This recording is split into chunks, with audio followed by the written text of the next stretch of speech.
sa Diyos na po natin. Kunin gitara at ito'y tugtugin, awitan siya ng himig. Lapitan siya't dakilain, atin siyang sambahin.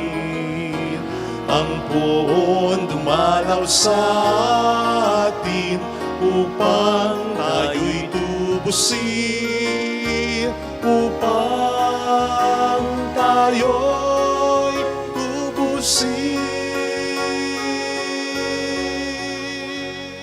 Sa ngalan ng Ama at ng Anak at ng Espiritu Santo. Amen. Sumayin niyo po ang Panginoon. At sumaiyo rin. Gunitain po natin kaisa ng ating inang simbahan, si Santa Agata, Dalaga at Martir. Hilingin natin ang panalangin niya, hilingin natin ang matulad tayo sa halimbawa niya upang tayo maging marapat, halina't magsisimula para sa ating mga pagkakasala. Tayo pong lahat, inaamin ko sa makapangyarihang Diyos at sa inyo mga kapatid, na lubha akong nagkasala sa isip, sa salita at sa gawa, at sa aking pagkukulang.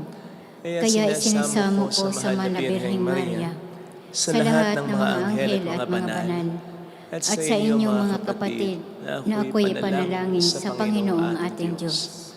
Kaawaan tayo ng mapagmahal na Diyos, patawarin sa ating mga sala, at patnubayan hanggang sa buhay na walang hanggan. Amen. Panginoon, kaawaan mo kami. Panginoon, kaawaan mo kami.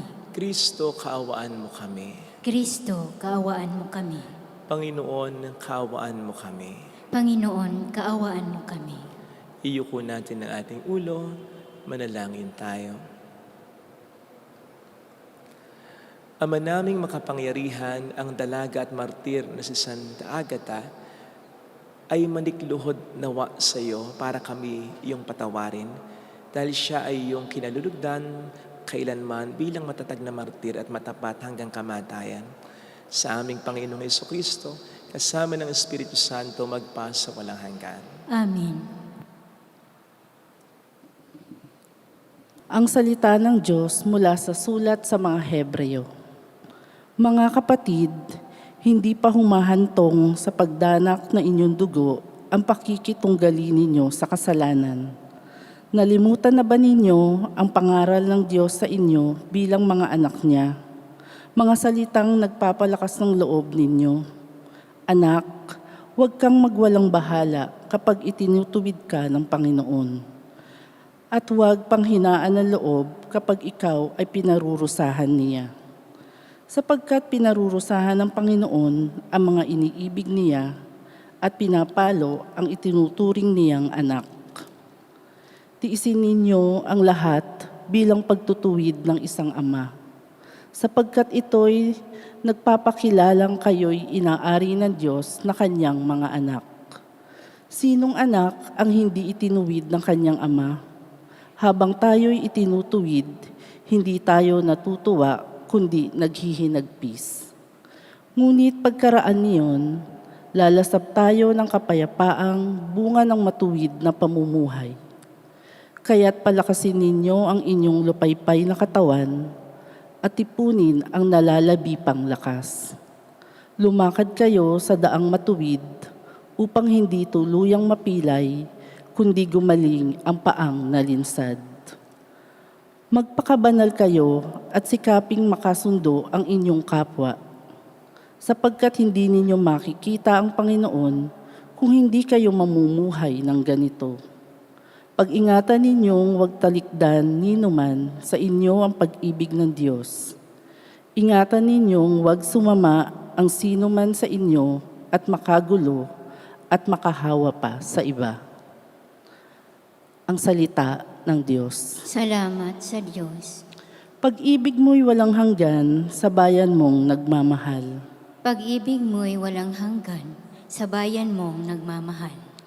Panginooy papurihan, purihin mo kaluluwa. Ang pangalan niyang banal, purihin mo sa tuwina. Ikaw ang aking kaluluwa, ang Diyos ay papurihan, at huwag mong lilimutin yaong kanyang kabutihan. Pag-ibig mo'y walang hanggan sa bayan mong nagmamahal. Kung paano nahahabag ang ama sa anak niya, gayon siya nahahabag sa may takot sa kanya. Alam niya na yaong ating pinagmulan. Alam niyang babalik din sa alabok kung mamamatay.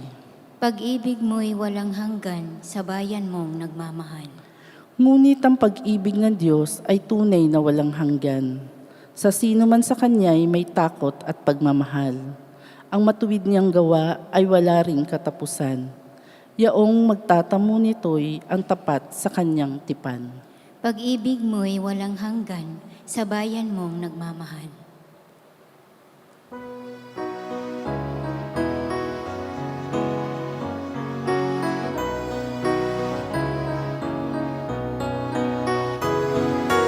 Alleluia. Alleluia. Alleluia. Alleluia. Sumainyo ang Panginoon. At sumaiyo rin. Ang mabuting balita po ng ating Panginoon ayon kay San Marcos. Papuri sa iyo, Panginoon. Noong panahong yon, si Jesus ay nagtungo sa sariling bayan, kasama ang kaniyang mga alagad. Pagdating ng araw ng pamahinga, nagturo siya sa sinagoga. Nagtaka ang maraming nakarinig sa kanya at nagtanong, saan niya nakuha ang lahat ng yan? Anong karunungan itong ipinagkaloob sa kanya? Paano siya nakagagawa ng mga kababalaghan? Hindi ba ito ang karpinterong anak ni Maria? At kapatid ni Santiago at Jose, Judas at Simon? Dito nakatira ang kanyang mga kapatid na babae, hindi ba? At siya'y ayaw nilang kilanlin. At sinabi ni Jesus sa kanila, ang propeta ay ikinagalang ng lahat, liban lamang ng kanyang mga kababayan, mga kamag-anak at mga kasambahay. Hindi siya nakagawa ng anumang kababalaghan doon, maliban sa pagpatong ng kanyang kamay sa ilang may sakit upang pagkalingin ang mga ito. Nagtaka siya sapagkat hindi sila sumampalataya. At nilibot ni Jesus ang mga nayon sa paligid upang magturo. Mga kapatid, ang mabuting balita ng Panginoon. Pinupuri ka namin, Panginoong Hesukristo.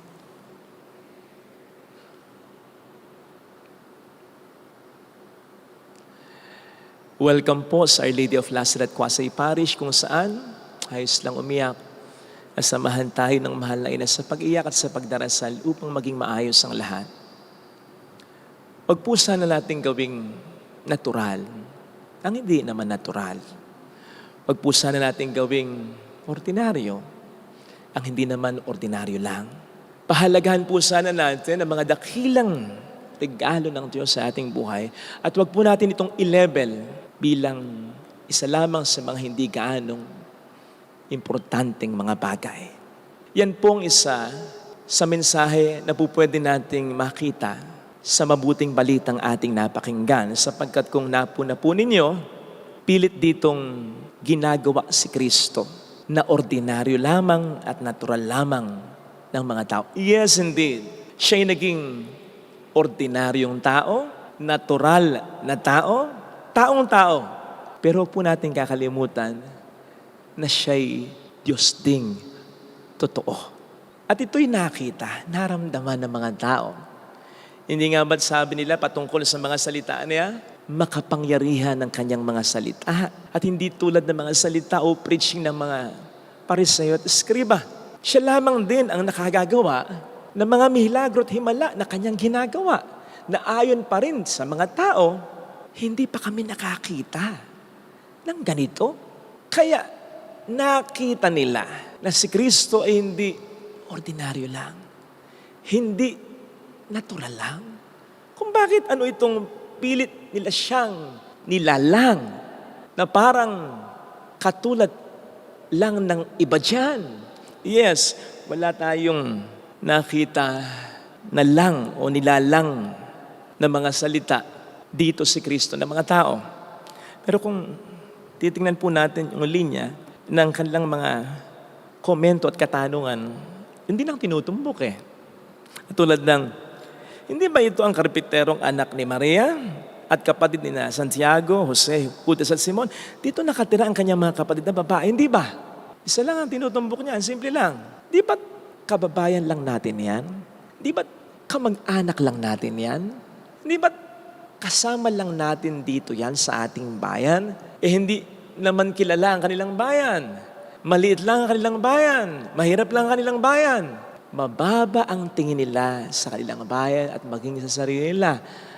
Kaya't si Kristo ay pilit din nilang binababa sa pagtingin nila. In fact, mas binababa pa.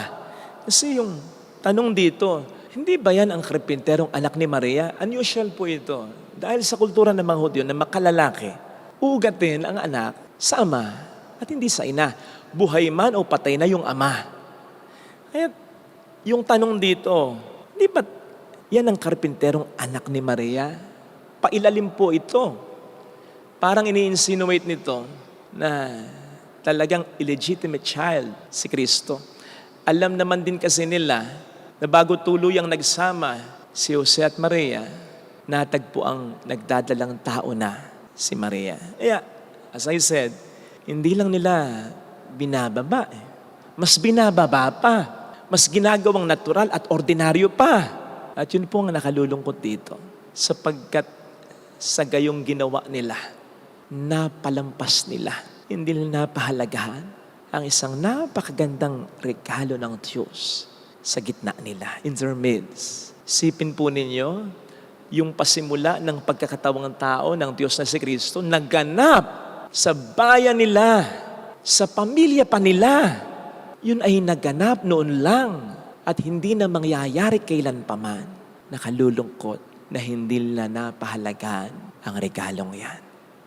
Kahapon po ay nauwi ako sa San Miguel at bago ko umalis, nakita ko yung isang tauhan ng kapatid ko na may laundry shop na nagdadry clean ng gown. Tinanong ko yung kapatid ko nang hindi naririnig nung taong ito. Mabait ba yan? Sipag ba siya? Nalalaki yung mga mata ng kapatid ko, "Oo kuya, pait yan. Sipag yan." So binigyan ko po ng pera. Ganon din ang ginawa ko dun sa hardinero namin. Pasensya na po kayo kung sinasabi ko pa ha. Gusto ko lang pong sabihin sa inyo yung punto na dapat pinapahalagahan natin ang mga taong ganyan. Yung mga empleyado na mababait, masisipag, may sariling palo at may malasakit. Sapagkat masakit mang sabihin, tanggapin, parang hindi na masyadong natural o ordinaryo yung mga yan. Parang mahirap nang makakita ng mga ganyan sa panahon ngayon, sa kasalukuyan. Na mas marami yung mga nagtatrabaho, yung mga empleyado na walang malasakit. Basta sweldo lang ang nasa isip. On my way here ay nakabuntot naman po ako sa isang jeep na napansin ko na tumatabi kapag magpipick up at magbababa ng pasahero. Natuwa naman ako. Kaya bago ko siya overtaken, bumusina ako ng dalawa lang, suave lang, to affirm him lang, para batiin lamang siya. Alam kong naintindihan niya yon. Na nagpapasalamat ako sa kanya at binapati ko siya kasi napaka-okay ng ginagawa niya. Lalong-lalo na sa panahon ngayon na para bang napaka-ordinaryo at napaka-natural na lang sa napakaraming drivers ng jeep pati na ng bus na magbaba at pumick up ng pasahero sa gitna ng daan. Walang pakialam kahit makaabala. Walang pakialam kahit maka-aksidente. Kumita lang. Gayon din naman, pahalagahan mo ang mabait mong biyanan sapagkat hindi lahat ng biyanan ganyan kabait sa kanilang mga manugang. Pahalagahan mo ang mister mo na responsable na, faithful pa. Sapagkat maraming mga mister ang responsable nga, good provider nga, pero hindi naman tapat. O kaya tapat nga, pero hindi naman maasahan. Pahalagahan mo ang misis mo na hindi nagbabago ang pag-aasikaso sa iyo. Kahit na pagod ito sa pag-aasikaso ng mga anak ninyo. Pahalagahan mo ang mga magulang mo na kahit may sarili na tayong buhay ay inaalagaan pa rin tayo. Hanggang sa kanilang mga apo. Pahalagahan mo ang iyong mga anak na hindi nawawala ang respeto sa iyo. Kahit sila na ang sa iyo nag-aalaga, nagpapagamot at nagsusustento. Pahalagahan mo ang kapatid mo may malasakit sa iyo, na kahit may gastusin din siya, may pinag-iipunan siya, sinusuportahan ka pa rin sapagkat alam niyang hirap ka. Pahalagahan mo ang isang totoong kaibigan na maituturing na kayamanan. Pahalagahan natin ang mga taong ito sapagkat marami pong hindi na ngayon ganito. Hindi po sila natural, hindi po sila ordinaryo, maniwala kayo. Sila ay regalo. Kaya't ang hindi sila mapahalagahan ay ang magpalampas sa ating buhay ng isang napakagandang regalo ng Diyos ang siyang may bigay. Narinig po natin sa ating ebanghelyo kung paanong si Kristo na Diyos na mismo ay naapektuhan pa rin ng hindi pagsampalataya sa Kanya ng mga tao. Hindi niya tuloy napanindigan talaga, at least in this very instance lang, ang Kanyang pagiging regalo. Kasi hindi siya nakagawa para sa kanila ng maraming mga milagro. At yan po ay dahil na hindi nila pinahalagahan ang pagiging iba ni Kristo. Yan po ay dahil sa tinuturing lamang nila na ordinaryo at natural lamang si Kristo. Binabaliwala nila, hindi nila binibigyan ng halaga. Kaya ayon ng Panginoon, nagpaka-natural at nagpaka-ordinaryo na lamang din para sa kanila. Ibig sabihin, hindi na niya nagawang ibigay pa ang kaya pa niya at gusto pa niyang ibigay ng mga biyaya sa kanila. Huwag po sana natin itong gawin sa Panginoon ha. Halimbawa, sa banal na misa, huwag po sana nating ituring na ordinaryo o natural lamang ang banal na misa. Iba po ang banal na misa sapagkat ang Panginoon ay nandito talaga. Ituring po natin ito lagi na espesyal. Paghandaan po natin ito. Pahalagahan po natin ito. Panabikan po natin ito upang mas matanggap natin ang biyayang gustong ibigay sa atin ng Panginoon sa pamamagitan nito. In the same way, pahalagahan natin ang mga taong regalo ng Diyos sa buhay natin. Yung biyanan mo, yung manugang mo, yung asawa mo, yung magulang mo, yung anak mo, yung kapatid mo na iba. Kasi binibigay talaga nila ang lahat ng kaya nilang ibigay. Yung iba sa iba. Kasi binibigay talaga nila yung best nila. Pahalagahan po natin sila, alagaan natin sila, pasalamatan natin sila kahit paminsan-minsan lang upang mas lalo naman silang ganahan at hindi tuluyang tumulad na lang din sa iba na pangkaraniwan. Amen. Lagay natin ang ating kanang kamay sa tapat ng ating puso.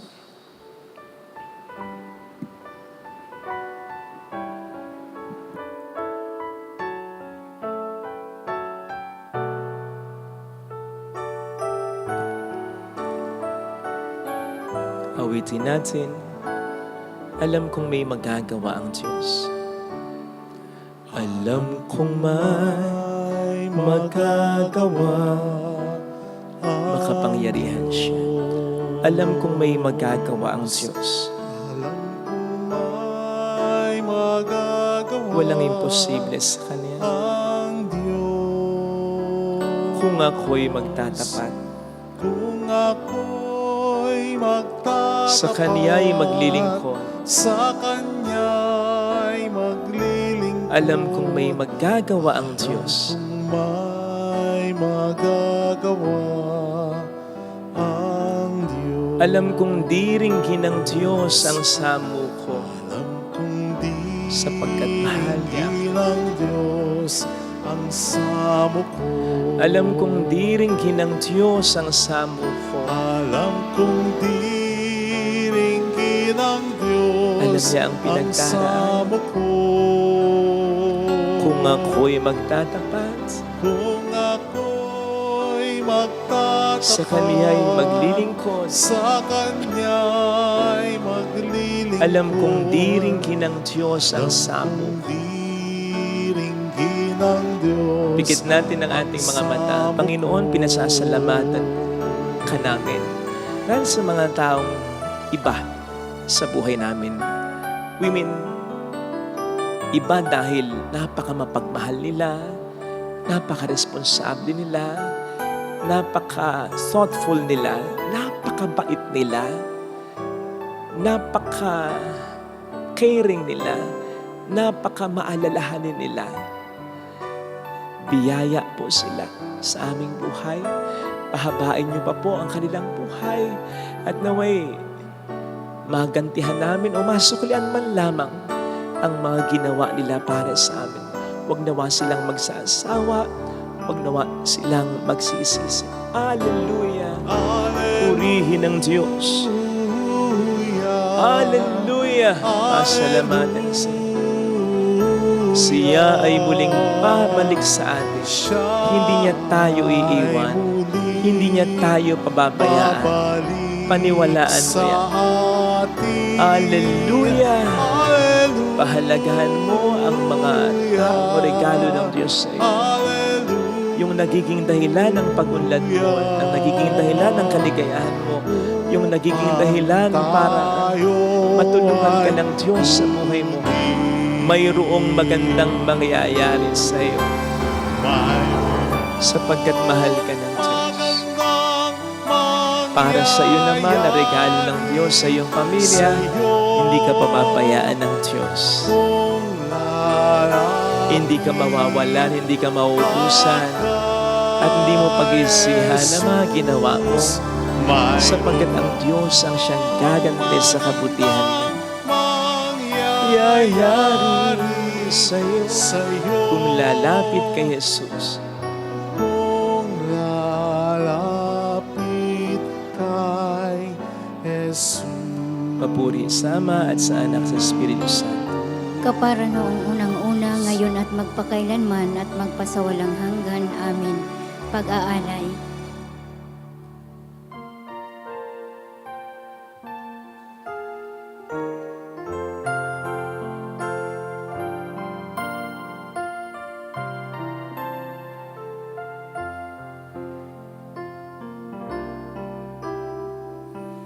Paghahanda ng alay ay narito po.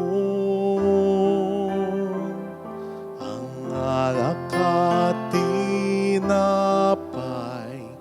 dala sa altar mo. Anyo'y magiging tunay, dugo mo't katawan, aming tatanggapin ngayon, magbibigay buhay.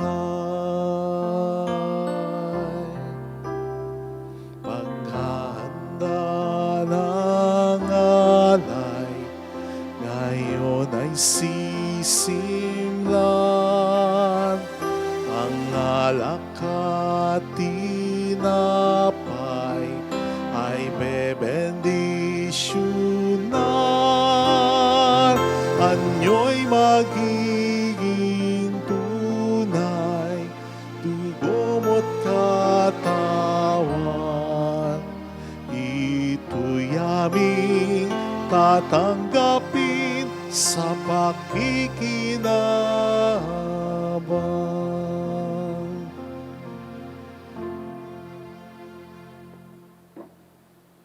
Manalangin tayo, pang ating handog ay maging kalugod-lugod sa Diyos Amang makapangyarihan. Tanggapin nawa ng Panginoon itong paghahain sa iyong mga kamay, sa kapurihan niya at karangalan sa ating kapakinabangan at sa buong sambayanan niyang banal. Ama naming lumikha, sa pagkapahayag namin sa iyong kadakilaan, ngayong ginugunita namin ang dalagang si Santa Agata, ang kalugod-lugod niyang kagitingan sa pamumuhay ay magpagindapat nawang kalugdan mo ang aming mga alay. Sa pamamagitan ni Jesucristo, kasamang Espiritu Santo magpasa walang hanggan. Amen. Sumayin niyo po ang Panginoon. At sumaiyo rin, Itaas sa Diyos ang inyong puso at diwa. itinaas na namin sa Panginoon. Pasalamatan ng ating Panginoong Diyos. Marapat na siya ay pasalamatan. Ama naming makapangyarihan, tunay ngang marapat na ikaw ay pasalamatan. Ngayong aming kagalakan na si Santa Agata ay parangalan. Siya'y kapanalig naming may paninindigan na ikaw ay ipahayag kahit siya'y mamatay, sapagkat minrapat mong kanyang matularan ang iyong anak na naghain ng sarili niyang buhay. Tulad ng naganap sa iyong anak, ang dugo ng mga martir ay dumanak, hindi dahil sa katatagang likas, kundi dahil sa iyong bigay na lakas. Kaya kaisa ng mga anghel na nagsisiawit ang papuri sa iyo ng walang humpay sa kalangitan, kami po'y nagpupunyi sa iyong kadakilaan. Santo, Santo, Santo, Panginoong Panginoong Diyos ng mga hukbo, napupuno ang langit at lupa ng kadakilaan mo. Hosana sa kaitaasan. Pinagpala ang naparirito sa ngalan ng Panginoon. Hosana sa kaitaasan. Ama naming banal, ikaw po ang bukal ng tanang kapanalan, kaya't sa pamamagitan ng iyong Espiritu, gawin mo pong banal ang mga kaloob na ito upang para sa amin ay maging katawan at dugo ng iyong anak na aming Panginoong Hesukristo.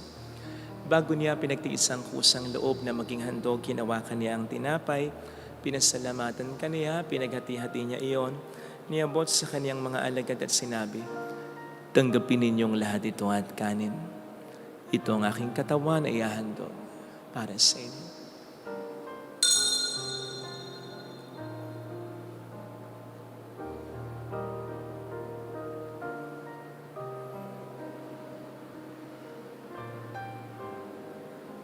Gayun din naman nang matapos ang hapunan, hinawakan niya ang kalis, muli kaniyang pinasalamatan, iniabot niya ang kalis sa kaniyang mga alagad at sinabi, "Tanggapin ninyong lahat ito at inumin.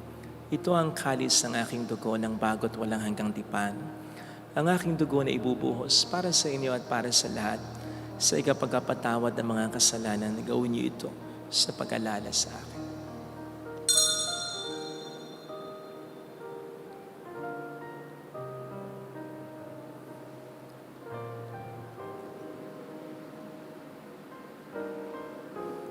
Ipagbunyi natin ang misteryo ng ating pananampalataya. Si Kristo'y namatay, si Kristo'y nabuhay, si Kristo'y babalik sa wakas ng panahon. Ama, ginagawa namin ngayon ang pag-alaala sa pagkamatay at muling pagkabuhay ng iyong anak. Kaya inialay namin sa iyong tinapay ng buhay at ang kalis ng kaligtasan. Kami po'y nagpapasalamat dahil kami iyong minarapat na tumayo sa harap mo para maglingkod sa iyo. Sinasamo namin kami na magsasalo sa katawan at dugo ni Kristo ay mabuklod sa pagkakaisa sa pamamagitan ng Espiritu Santo. Ama, lingapin mo ang iyong simbahang laganap sa buong daigdig. Puspusin mo kami sa pag-ibig. Kaysa ni Francisco na aming Papa, ni Dennis na aming Obispo at ang Tanang Kaparian, alalahanin mo po ang mga kapatid naming nahimlay nang may pag-asang sila'y muling mabubuhay, lalo na po ang aming mga ipagdarasal. Iyuko natin saglit ang ating ulo, ipagdasal ang ating mga minamahal na yumao.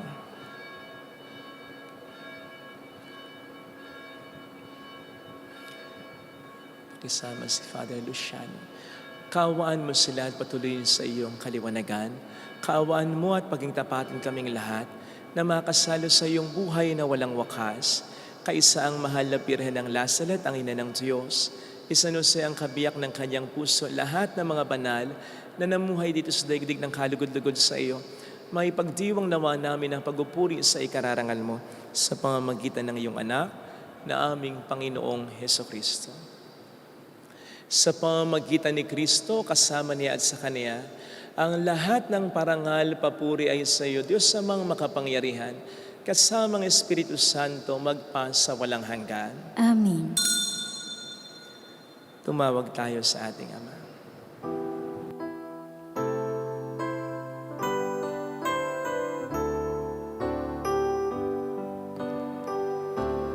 Ama namin, sumasalangit ka, sambahin ang ngalan mo, mapasa amin ang kaharian mo, sundin ang loob dito sa lupa para nang sa langit. Bigyan mo kami ngayon ng aming kakanin sa araw-araw,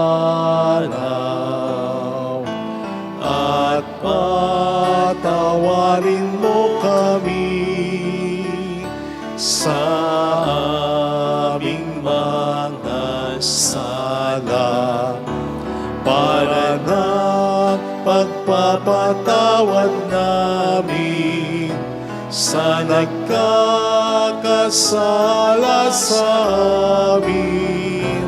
At huwag mo kaming ipahintulot sa tuso, at ihadya mo kami sa lahat ng masama. Iniling namin kami adya sa lahat ng masama, pagkalooban ng kapayapaan araw-araw, iligtas sa kasalanan, sa kapahamakan, sa mga seryosong karamdaman, samantalang aming pinaghahandaan ang dakilang araw ng pagpapahayag ng tagapagligtas namin sa Heso Kristo. Sapagkat iyo ang kaharian, ang kapangyarihan at ang kapurihan magpakailanman. Amen. Panginoong Heso Kristo, sinabi mo noon, sinasabi mo rin sa amin ngayon, kapayapaan ang iniiwan ko sa inyo, aking kapayapaan ang binibigay ko. Tungayin mong aming pananampalataya, wag ang aming pagkakasala. Pagkalooban mo po kami ng kapayapaan at pagkakaisa ayon sa iyong kalooban, kasama ang Espiritu Santo magpasa walang hanggan. Amen. Ang kapayapaan ng Panginoon ay sumainyo nawang lahat. At sumaiyo rin. Magbigayan tayo ng kapayapaan sa isa't isa. Kapayapaan po. Peace be with you. Kordero ng Diyos na nag-aalis ng mga kasalanan ng sanlibutan, maawa ka sa amin. Kordero ng Diyos na nag-aalis ng mga kasalanan ng sanlibutan, maawa ka sa amin. Kordero ng Diyos na nag-aalis ng mga kasalanan ng sanlibutan, ipagkaloob mo sa amin ang kapayapaan. Narito sa harap natin ang Panginoon, ang ating buhay at kaligtasan. Palad tayong inaaniyahan. Panginoon, hindi ako karapat-dapat na magpatuloy sa iyo, ngunit sa isang salita mo lamang ay gagaling na ako.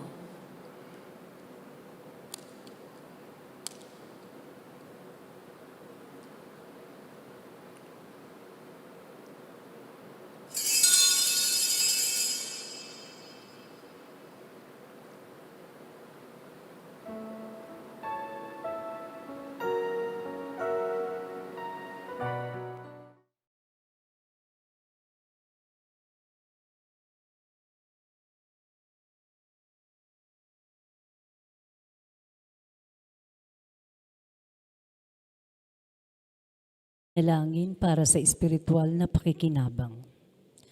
Panginoong Hesus, ako ay naniniwala na ikaw ay nasa kabanal-banalang sakramento. Iniibig kita ng higit sa lahat at ninanasa kong tanggapin ka sa aking kaluluwa. Sapagkat sa mga sandaling ito, hindi kita matatanggap sa sakramento. Tumuloy ka sa espiritu sa aking puso. Niyayakap kita na para bang naririto ka na. Inaalay ko ng buong buo ang aking sarili sa iyo. Huwag mong hayaang mawalay ako sa iyo. Amen.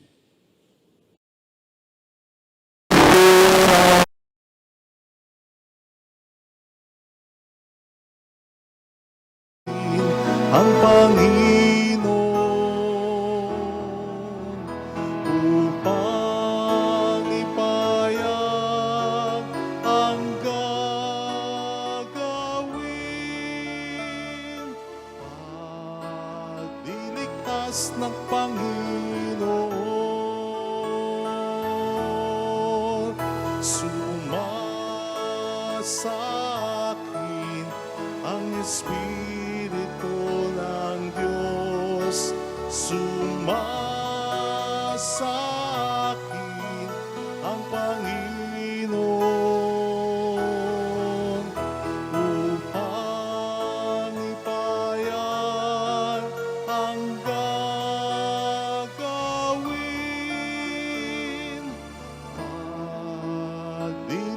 Pagliligtas ng Panginoon. Pagliligtas ng Panginoon.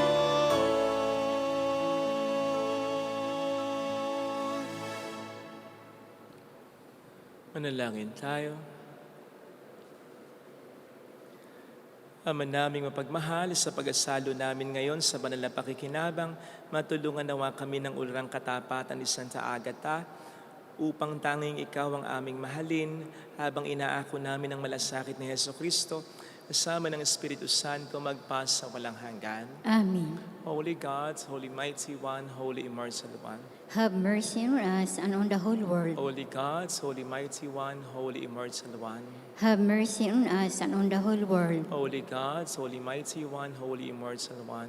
Have mercy on us and on the whole world. Jesus, King of Mercy, We trust in you. alalahanin, Alalahanin, o mahal na Birhen ng Lasalit, ina ng pag-asa. Ikaw ang nagpapaalala sa aming magbalik loob sa Ama. Ito ang nagpapatunay na ang kagandahang loob mo'y nanatiling busilak. Sa pag-aaruga mo sa amin, tungkulin mo'y tinupad. Sa paanan ni Kristo'y itinuring mo kaming mga tunay mong anak. Kaya ninais mong ni Isa'y huwag mapahamak. Maging sa iyong walang tigil na pananalangin, pati luhay pumatak. Huwag naman mawalan ng saysay ang iyong paghihirap. Hiling nawa namin sa iyo, o aming inang liyag, na matapos ang pakikibaka namin sa mundong ito at sa pananatili naming tapat kay Kristo, sa kapurihan mo'y makibahagi kaming ganap upang kung nasaan ka ngayon ay maparoon din kaming lahat at ang kaganapan ng kaluwalhatian ng Diyos Amay tuluyang matupad siya nawa. mahal na Birhen ng Lasalet, tagapagkasundo ng mga makasalanan. Ipanalangin mong walang patid kaming mga dumudulog sa iyo. Maraming salamat po sa inyong pakikiisa at sa mga tinutulong po ninyo. Kasama po kayo ng mga kasama namin through online broadcast of this Mass. Marami pong salamat sa mga tulong na binibigay po ninyo. Naging dahilan para makatulong din tayo sa iba. Very soon po yung latest update po ng pangalawang chapel na pinapagawa po natin. Salamat po. Sumayin niyo ang Panginoon. At sumaiyo rin. Pagpalain kayo kasama ang ating pamilya na mapagmahal na Diyos, ng Ama at ng Anak, ng Espiritu Santo. Amen. Umayo tayo sa kapayapaan ni Kristo. Salamat sa Diyos. Salamat.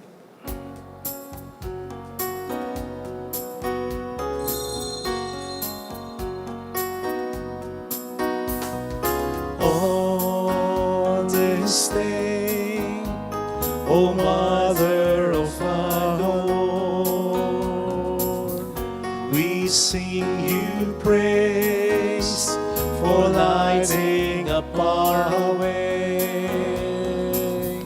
Your tears did soften up the hearts of men, and they still do today. May our love for you bring comfort in your pain. On this day, O Mother of our Lord, we sing you praise for lighting up our way. Your tears did soften up the hearts of men, and they still do today. May our love for you bring comfort in your pain.